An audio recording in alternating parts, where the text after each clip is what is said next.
Oh my god! Okay, it's happening! 薬屋、俺は申し訳ありません。カエルを潰してしまったかもしれません。 Everybody stay calm! What's the Everybody procedure, stay calm! everyone? What's the... 誰がカエルだと。この季節、そこそこ大きいカエルなどたくさんいます。必要以上の秘密なんていらない。 Calm!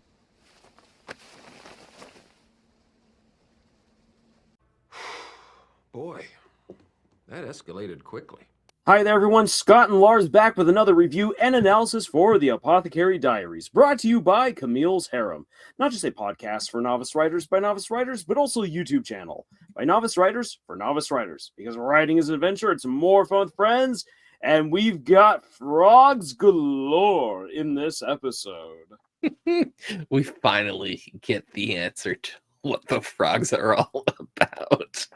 And I love it. It's so good. Yeah, this episode has so much going on in it in terms of the high tension that we had in the previous episode, which then falls into a funny resolution, which then gets tense again, and then steps up to basically a supposed murder mystery, which is all being manipulated by Maomao and Jinshi, and then leads to a kind of confession. So there is a lot going on that we want to talk about. But before we dive into that, just remember that we are giving out frogs. No one has claimed a frog yet recently or has gotten the correct number of frogs.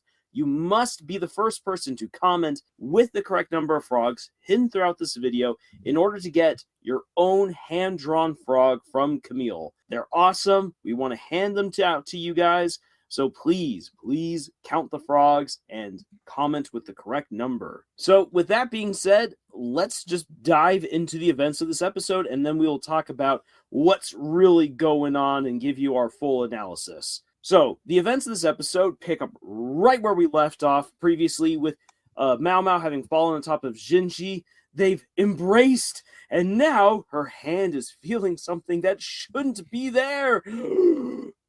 Maomao realizes that Jinshi is a man with all his bits, with all the tools and plumbing. He is ready and right to go, and that is dangerous. That is dangerous for Maomao to realize because it means that he's more than a eunuch, which means that his position is way more important and powerful than just some eunuch who's entrusted by the emperor to overlook the rear palace. He is a man with all of his plumbing intact that the emperor trusts to be amongst his women. That means that this guy is insanely connected and trusted and powerful. Maomao cannot get any closer to him. But it's very clear that she just grabbed his junk, and so she passes it off as having touched a frog. Jinshi gets really upset, so he heightens the tension a little bit again, and it's a very awkward situation, which we will get into, but Maomao had whistled in the previous episode.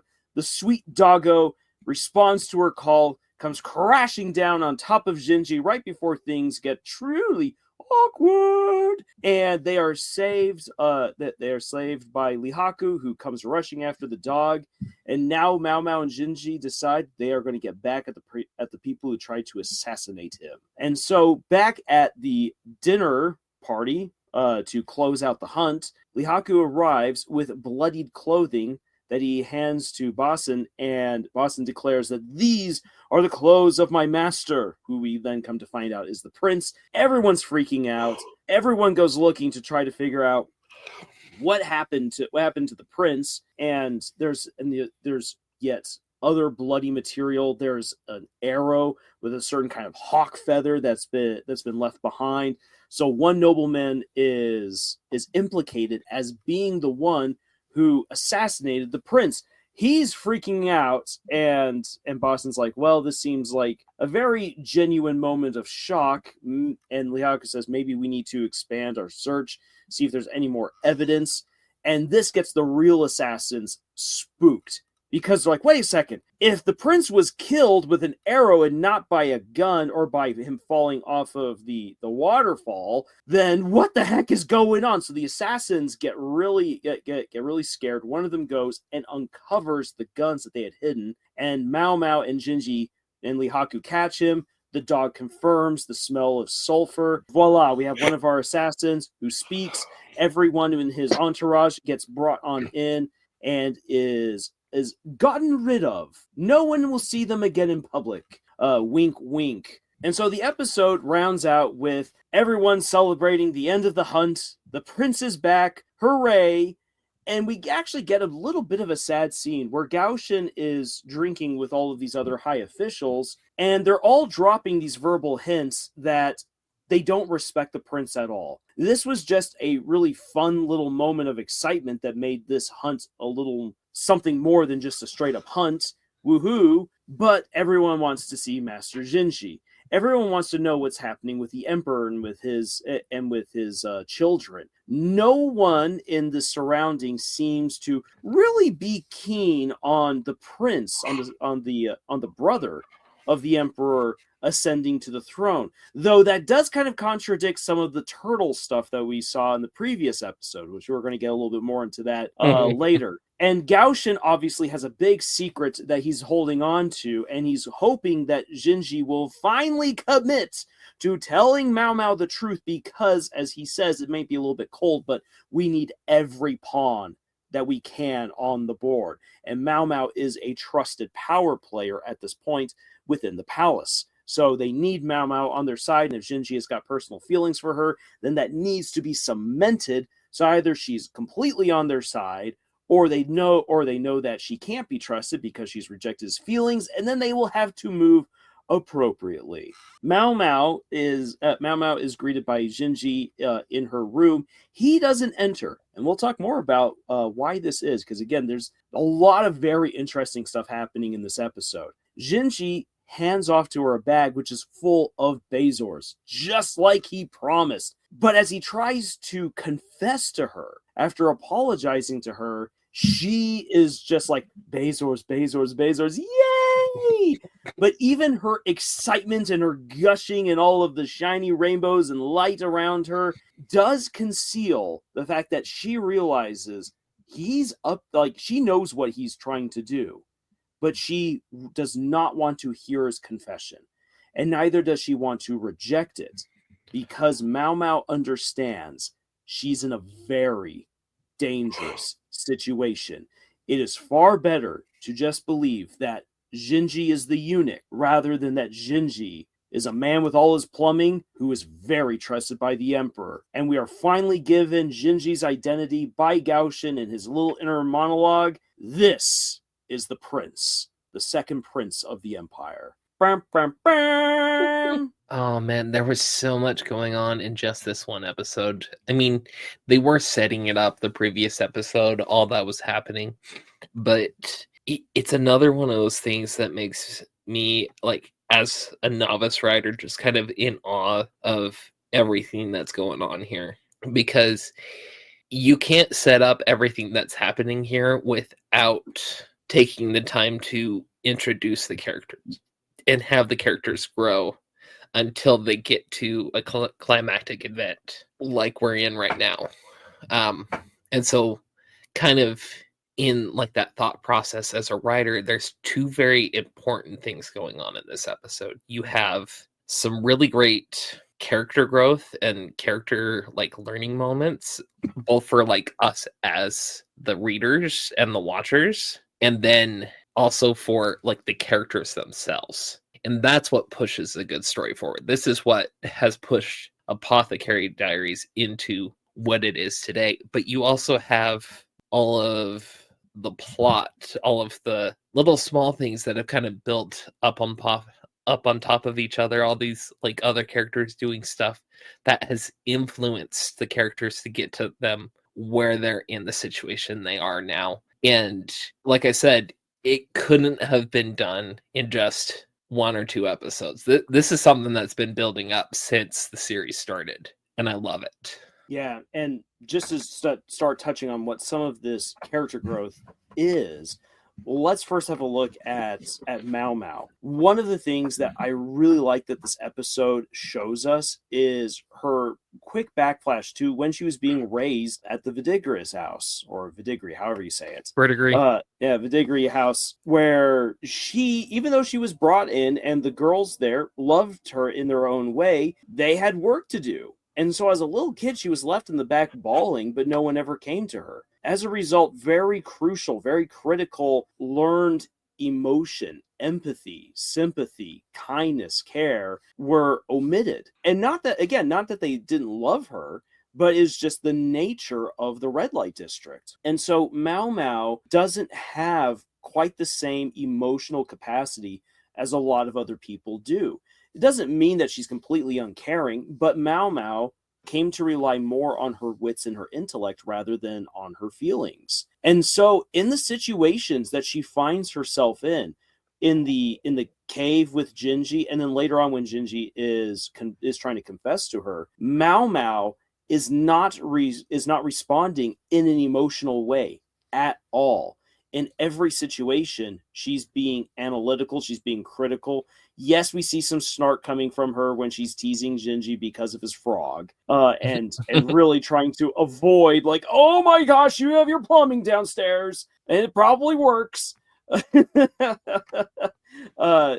It's all to avoid what she's come to realize is a very dangerous situation. She does not want to be any more connected to the royal family than she needs to be, because as we've seen, it's a very dangerous prospect. So for anyone who's all like, why is Maomao not responding to this like in any kind of normal way? It's because her head is saying something very different than what most of our hearts would say in that same situation. And that is out of self-preservation.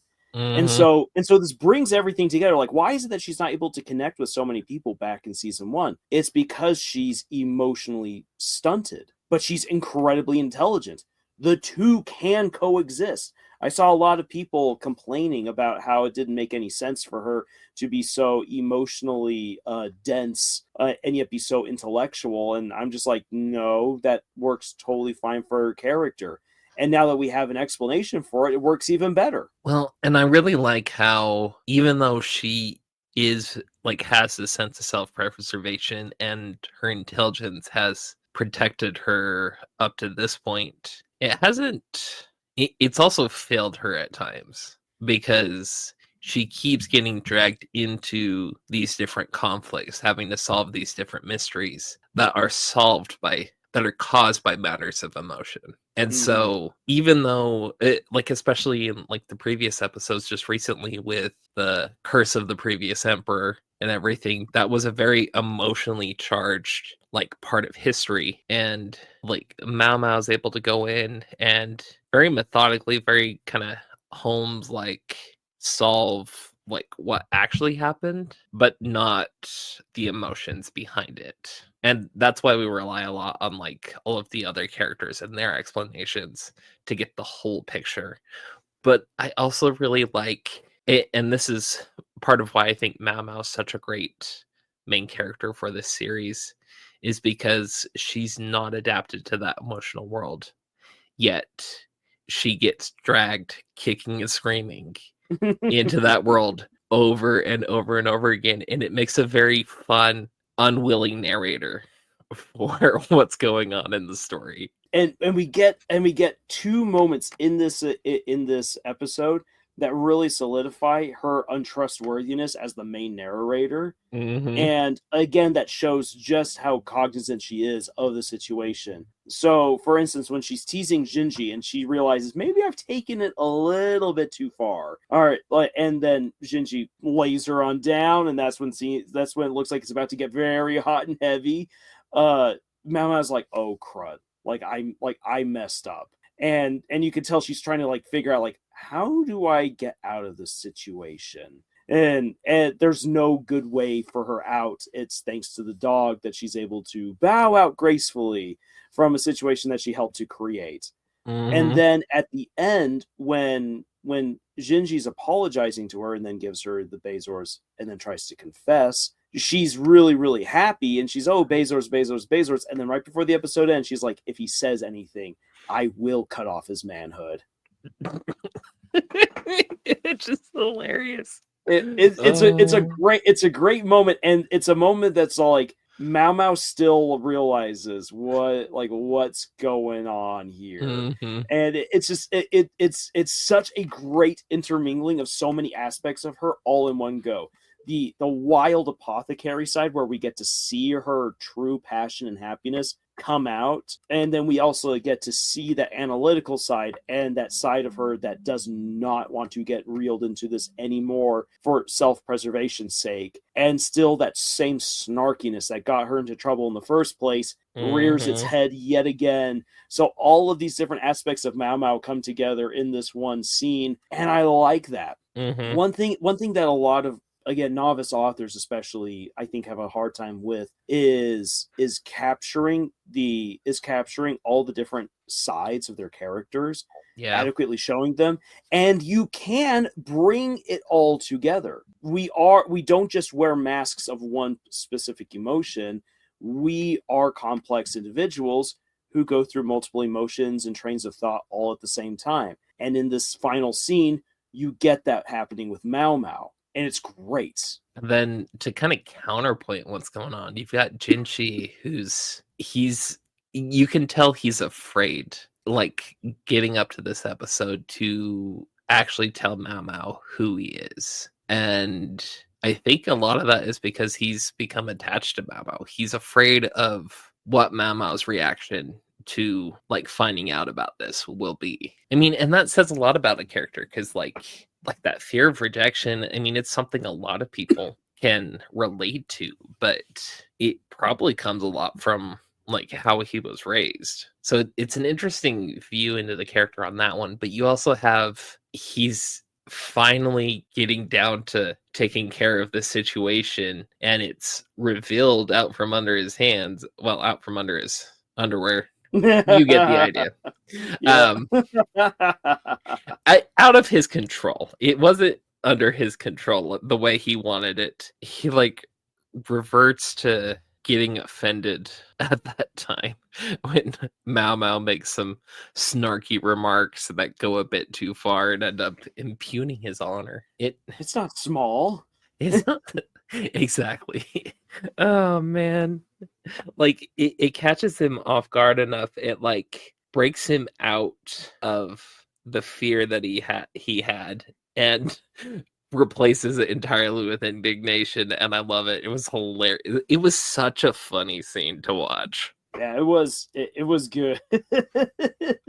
Though this is something that I feel like has to be addressed, because the moment I saw it happen, I'm like, ooh, I can tell this is going to trigger some people. When Jinji's like, so you want to know, and rather than doing something like what you expect, like in a bad cheesy rated R comedy, like drop your pants, oh my, he lays her on down gently like and begins spreading her legs, and it's like, whoa. Okay, we have seen Jinji try to go this far once before.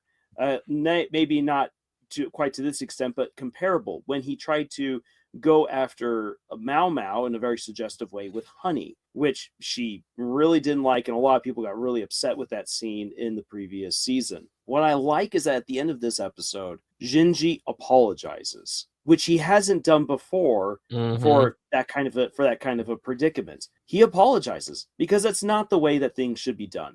Jinji's been trying to find the right way, in the right manner, to let Maomao know who he is and that he cares for her, and he wanted to do something that was nice for her, but that was kind of bungled by the whole attempted assassination and then the events in the cave. So rather than confronting her, he stays outside in the hallway and hands the Bezos to her and speaks through the door, because it's a way of showing, I'm sorry, I messed up. I myself went too far, but I still need to let you know who I am, and when in me telling you that as well, I also need to tell you how I feel about you, because that is going to change everything. And so Jinji does try to make everything right, which shows immense progression on his part. and in a way that I believe was quite subtle, in the heat of the moment, capped off by the humorous moment that closes the episode with Maomao and the Bezors. And I actually like that it was handled that way, because it allows for Jinshi, who is not the main character of the series, to have his continuously subtle character progression. And if you've been paying attention, it's good payoff. I agree. Well, and I think in this case, he's able to actually stop himself because he realizes, no, this is the wrong way to handle the situation, and mostly because he does care about Maomao. Like, if he didn't really care all that much about Maomao and just wanted to force the situation, yeah, then it could have gotten a lot worse. But like, the fact he's able to stop himself, like, he shouldn't have done that in the first place. I want to be very clear about that. But like, being able to realize you're in a bad situation, you've put yourself in a bad situation, and be able to pull out of that situation because you care about someone, that's character growth. That's what we want to see. And so this episode, I think, did a whole lot for both of their characters. And as you said, like, that's what makes the Apothecary Diaries is that it's character driven, in that in order to have these two moments in the cave and in the room, in the bedroom, with the door between them, these two scenes hit so powerfully and are done so well, thanks to all the build up leading up to this point. 35 episodes worth of build up to deliver on this, and it's amazing. And it's only going to get better from here. I love it. But then we also have everything that's going on with like the court intrigue and the drama in the background, which is really what kind of stops like a lot of the character interaction that was happening. Because like, the dog finds them and they have to reveal who like the assassin was, and like, brilliant scheme. Like, I loved how funny it was how they're like, oh, you found us, but let's not officially be found yet because we can use this to our advantage, which is just so much fun. Like, there's a certain like smart problem solving kind of edge to this that just like scratches an itch in my brain. It's the same with like a lot of the fights in Freren that are like so like smart and calculating, and it's really fun to watch in that regard. Well, in this case, it's like solving the mystery and like laying out a trap. It's fun to watch in that way. And like, yeah, sure, it's fun. For instance, like you said, like the intelligence of the battles in Frieren, and where it's like there's an explanation for this without needing to be all like Bankai, which, yes, Ichigo's Bankai is really cool. I love it. But like, let's be honest here. Rather, like, what's more interesting and engaging? A story that delivers well built up action and plausible explanations, or the story that has to rely on power ups or world building that you would never imagine in order for the solution to come about? I think in either case, you're looking for a different kind of payoff, and we're going on a tangent here. I'm fully aware we're going on a tangent here, but like, you're looking at a different kind of payoff. In like the case of Apothecary Diaries and Freren, the payoff is more smart and logical, and like, we get to see how cool and smart a character is through this. In the case of like Bleach and like Naruto and more action kind of stuff, there's a more emotional payoff as they're like, oh, we're gonna power up, now it's on. Kind of the classic Dragon Ball Z kind of power up idea. You make a good point right there. Yeah, one is intellectual versus the other one being more emotional. Yeah. And I think maybe one of the reasons why like I've come to really prefer the intellectual over the emotional is that the intellectual is the one that definitely, like, long after the fact, at least for me, is just like, oh, that was good. That was good. Emotional wise can hit real hard in the moment, but the intellectual aspect can stay with you. Well, the intellectual part of it makes you think about it. And so that's what sticks with you. So like days later, you'll still be thinking about what actually happened there. Mhm. And that's what ends up sticking with you. But and we were talking about this earlier. Like I did see how they were going. Like in the previous episode, I was already thinking like, oh yeah, the dog is going to come and help save them. They're going to use the dog's little sniffer to suss out the people who smell like sulfur, because even more so than these days, where if you shoot a gun, you still get gunpowder residue on you. These are old school guns, old school black powder guns. They are going to issue out all kinds of smoke that's going to get on you, and you are going to stink for a while. And it's a sharp, potent smell. For anyone who's actually gone and used like old school black powder guns, you smell for a little while after using them. So I expected that was going to be the case, but I like how Maomao really sets her trap to get the assassins to out themselves by getting them terrified. Yep. And I thought that was a neat addition, because it drew out the tension for a little bit longer, because I was like, wait a second. Oh, this is not how I thought this was going to go down. I agree. Oh man, but that was beautifully done. But like in the meantime, you see the assassins fall, but like we really only have conjecture on who hired the assassins, who set them up, and that's really all based around the blunderbusses that they tried to kill Jinshi and Maomao with. And we don't have any like actual evidence connecting that to who we know is involved with this, which is Shisho in this case. But we are starting to see more of connection between Shisho and the twins and the envoy that came in the caravan previously. Yeah. And Maomao making that connection of like, okay, so this is Western make. Who do we know who's come from the West? It's the envoys, and the envoys have a lot. The envoys brought in a lot of stuff that's changing the nature of the dynamic in the rear palace. Of course, the introduction of all of the potentially deadly spices, perfumes, and whatnot else that the caravan initially brought into the rear palace. There's definite, like, yes, it's still conjecture, but it's very strong evidence to support that conjecture that Lord Shisho, because of his connection to trade with the West, could pass on, because he's so connected within the palace, that he could pass along to the West, hey, so there might be, I need to get rid of the Emperor's kids. In order for that to happen, I need stuff that will be deadly to unborn or newly born kids that people won't readily recognize. I trust that you guys have some stuff that you could smuggle in. Wink, wink. I will pay you handsomely. And so the envoys or the caravan, at least, to maintain strong trade relations that they have with the East that comes through Lord Shisho, will happily oblige. It's deviously transactional, and it's brilliant. Though we're still left with the big question of why. Like, we don't have a why yet.